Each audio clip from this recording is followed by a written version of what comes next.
그때 분봉왕 헤롯이 예수의 소문을 듣고 그 신하들에게 이르되 이는 세례 요한이라. 그가 죽은 자 가운데서 살아났으니 그러므로 이런 능력이 그 속에서 역사하는도다. 전에 헤롯이 그 동생 빌립의 아내 헤로디아 일로 요한을 잡아 결박하여 옥에 가두었으니 이는 요한이 헤롯에게 말하되 당신이 그 여자를 차지한 것이 옳지 않다 하였습니다. 헤롯이 요한을 죽이려 하되 무리가 그를 선지자로 여김으로 그들을 두려워하더니 마침 헤롯의 생일이 되어 헤로디아의 딸이 연석 가운데서 춤을 추어 헤롯을 기쁘게 하니 헤롯이 맹세로 그에게 무엇이든지 달라는 대로 주겠다고 약속하거늘 그가 제 어머니의 시킴을 듣고 세례 요한의 머리를 소반에 얹어 여기서 내게 주소서.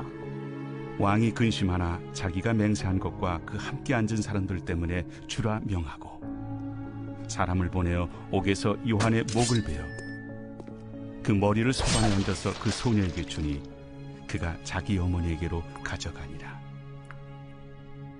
요한의 제자들이 와서 시체를 가져다가 장사하고 가서 예수께 아뢰니라. 헤롯 안티파스는 헤롯 대왕의 둘째 아들이었습니다. 헤롯 대왕이 죽고 나서 갈릴리와 베레아의 분봉왕으로서 BC 4세기부터 AD 39년까지 통치를 했습니다. 분봉왕이란 말은 그 지역을 관할하는 땅의 4분의 1 지역을 관할한다, 그런 뜻입니다. 왕보다는 지위가 낮은 위치에 해당되죠. 그런데 헤롯 안티파스의 왕이 잘못한 일이 있는데 뭐냐 하면 그의 이복 동생이었던 빌립의 아내와 재혼을 한 것입니다. 이것은 윤리적으로 당시에도 많은 문제가 되는 죄였습니다. 이 죄를 누가 지적했느냐? 바로 세례 요한이 지적을 한 것입니다. 세례 요한이 한두 번 지적한 것이 아니라 공개적으로 이것을 다루자 결국 세례 요한을 가두고 그리고 결국에는 그를 죽이는 죄를 범하게 됩니다. 오늘 예수님께서 세례 요한의 제자들이 와서 세례 요한이 죽었다는 것을 전하고 있는데 이것은 마치 세례 요한처럼 행보를 걷고 있는 예수님도 앞으로 십자가형을 당할 것을 암시하는 내용이기도 합니다. 우리는 누군가에게 죄를 지적받는 것, 또 공개적으로 누군가에게 무한을 당하는 것이 불편합니다. 헤롯 안티파스는 자신의 죄를 지적하는 세례 요한의 말을 인정하면서도 자신의 삶을 고치지는 못했습니다. 그는 잘못되어진 결혼으로 말미암아서 얼마나 많은 어려움을 당했느냐. 그의 장모였던 아레타스는 자신의 딸을 버리고 헤로디아와 결혼한 헤롯 안티파스를 보복하고자 자신을 무시한 행위라고 생각하고 자신을 모욕한 행위라고 생각을 하고 그의 남편 나바테아 왕에게 그의 사위를 복수하라고 전쟁을 벌이게 합니다. 결국 헤롯 안티파스 분봉한 군대는 그의 장인어른과의 전투에서 크게 대패하고 맙니다. 당시 유대인들은 이것이 바로 헤롯 안티파스의 죄에 대한 하나님의 심판이라고 말합니다. 그 후 AD 39년에 그는 그의 조카 아그리빠에 의해 가이사에게 고소되는 부끄러운 일도 당합니다. 결국 분봉왕에서 면직되고 기양을 감으로 그의 삶은 끝이 납니다. 그의 잘못되어진 결혼 생활이 결국 이렇게 허무하게 끝난다는 것입니다. 우리는 이 삶의 한 끝자락을 통해서 불의한 일에 우리가 우리의 양심의 소리를 듣는 그리고 영적으로도 늘 깨어있는 그런 성도들의 삶이 되기를 소망합니다. 의인의 삶은 의로운 자의 생명을 해치는 일에 가담해서는 안 됩니다. 그리고 또 특별히 결혼 생활을 소중히 여길 줄 알아야 합니다. 어려서부터 취한 내 아내를 우리가 소중히 여기는 그런 신실한 남편의 도리를 지켜야 될 것입니다. 말라기 2장 14절 15절 말씀에 보면 너희는 이르기를 어찜이니이까 하는도다. 이는 너와 너의 어려서부터 취한 아내 사이에 여호와께서 일찍이 증거하셨음을 인함이니라. 그는 내 짝이요 너와 맹약한 아내로되 내가 그에게 괴사를 행하도다. 여호와는 영이 유효하실지라도 오직 하나를 짓지 아니하셨느냐? 어찌하여 하나만 지으셨느냐? 이는 경건한 자손을 얻고자 하심이니라. 그러므로 내 심령을 삼가 지켜 어려서 취한 아내에게 괴사를 행치 말지니라. 양심의 소리를 외면하는 자에게는 그의 응당한 하나님의 심판이 따릅니다. 이 시대는 외적으로 자신을 어떻게 인정받고 또 체면을 중시하는 시대입니다. 그래서 때로는 사람들이 자신의 공명심에 의해서 목숨을 하나님 앞에 서슴없이 그렇게 바치는 사람들도 있습니다. 사실 우리의 그 체면, 외모보다 더 중요한 것은 내면의 관리입니다. 우리의 체면 때문에 진실을 거짓으로 덮으려 해서는 안 됩니다. 교회는 이 시대의 거짓과 맞서 싸워야 합니다. 세례 요한은 선지자적 사명을 가지고 이 시대의 교회가 어떤 일을 감당해야 될지 우리의 영적 자표의 삶을 보여주고 있습니다. 또 헤로디아의 딸 이름을 역사학자 요세푸스에 의하면 살로메다라고 그렇게 언급을 하는데요. 그의 나이가 10대 청소년 나이라고 우리가 알고 있습니다. 청소년 나이의 어린 아이에게 어머니가 무슨 심부름을 시킵니까? 아버지가 흥이 좋아 너에게 어떤 소리라도 내게 말하라 그럴 때에 세례요한의 목을 달라 그런 심부름을 시켰던 겁니다. 저는 가끔 공포 영화를 볼 때 혹시나 그 영화에 나온 어린 배역을 맡았던 아역들이 나중에 성장 과정에 안 좋은 그런 영향들은 나타나지 않을까 그런 조금 걱정도 되기도 했습니다. 그만큼 영화도 15세 이상 관람, 19세 이상 관람 이런 영화에 나이를 두는 것은 그 청소년 시기에 받는 자극이 결코 좋지 않은 것은 피하는 것이 좋기 때문입니다.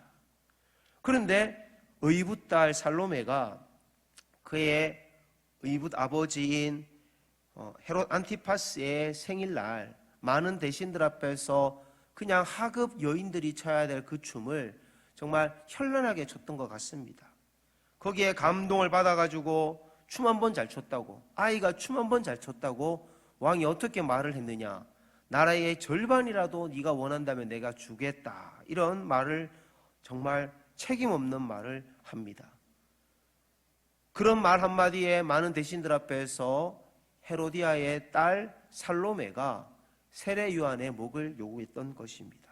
참수용을 요구했던 거죠. 우리는 권력을 가진 사람일수록 말에 있어서 더 신중해야 할 것입니다.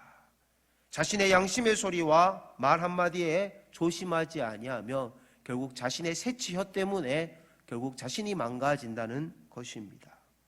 자신의 입의 폭력소로 인해 결국 헤롯 안티파스는 그의 끝이 아름답지 못합니다. 아이의 이런 황당한 요구에 헤롯 안티파스는 아이를 설득을 하는 것이 옳은 부모의 역할이지 않겠습니까? 그러나 그는 어떤 죄인을 처형함에 있어서도 특별히 참수형과 같이 살인을 또 범한 사람도 아닌데 이런 절차를 밟는 과정에 있어서는 절차와 과정이 더 공정해야 될 것인데 사형을 언도하는 과정에 있어서 너무나도 많은 모순점이 있었던 것입니다. 헤롯은 과정도 형을 언도하는 과정도 지혜롭지 못했던 것입니다. 결국 자신의 부도덕함을 감추기 위한 도구였으며 세례 요한의 안타까운 목숨을 잃은 것은 결국 헤롯이 자신의 양심의 소리를 거절한 결과라는 것입니다. 우리는 매일매일 헤롯과 같은 헤롯 안티파스와 같은 허영심과 허언 때문에 사람들 앞에서 젠체하다가 우리의 신앙의 소리가 때로는 침묵으로 일관해야 될 때가 있습니다. 헤롯이 실패했던 이유는 그냥 안목의 정욕에 빠졌다, 단순하게 그렇게 생각할 것이 아니라 그가 정말 그의 양심을 자극하고 좋은 말을 해주었던 세례 요한을 말을 받아들이지 않았기 때문입니다. 그리고 나서 그는 세례요한을 죽인 이후에 예수님이 세례요한과 똑같은 메시지와 행보를 걷게 되자 세례요한이 다시 살아난 것이 아닐까라는 두려움을 가진 것입니다. 그것은 그의 잠재의식 속에 세례요한을 죽인 것이 옳지 못한 행동이었음을 스스로의 양심의 소리를 계속 받고 있었던 것입니다. 결국 남의 인생을 망가뜨린 사람은 자신의 인생도 망가지는 것입니다. 헤롯 안티파스의 가정도요, 남의 가정을 파괴시켰던 가정이었기 때문에 그의 가정도 파괴가 되는데, 헤로디아라는 그같이 한 아내는 원래 원남편인 전남편 빌립을 버리고 헤롯 안티파스의 아내가 되었습니다. 남편이 빌립이 분봉왕이 되어야 되는데 그런 위치까지 오르지를 못하자 그의 야심 때문에 헤로디아는 결국 헤롯 안티파스에게 다시 재혼을 했던 겁니다. 어린 살로메도요, 어머니의 삶을 그런 어릴 때부터 보았습니다. 그래서 그도 숙부와 결혼했고 후에 살로메는 사촌과 또 재혼을 하는 그런 가정에 보치하는 모습을 보게 됩니다. 우리는 심은 대로 거둔다는 진리를 기억했으면 좋겠습니다. 오늘 세례요한의 삶은 한국교회가 어떻게 해야 될지, 목회자가 어떻게 살아야 될지 경종을 주는 말씀입니다. 세례요한의 죽음을 통해서 예수님께서 어떠한 길을 가셔야 될지를 우리에게 예언하는 것처럼 우리는 이 짧은 인생을 살아가면서 기독교의 진리가 우리의 허언 때문에, 우리의 정말 양심의 소리를 듣지 않는 모습 때문에, 우리가 성령 염생에 민감하지 못했기 때문에, 우리의 이득을 더 취하고자 우리의 안목의 정욕 때문에 우리가 진리 앞에서 담대하게 우리의 진리를 꺼내지 못하는 그런 죄를 지어서는 안 될 것입니다.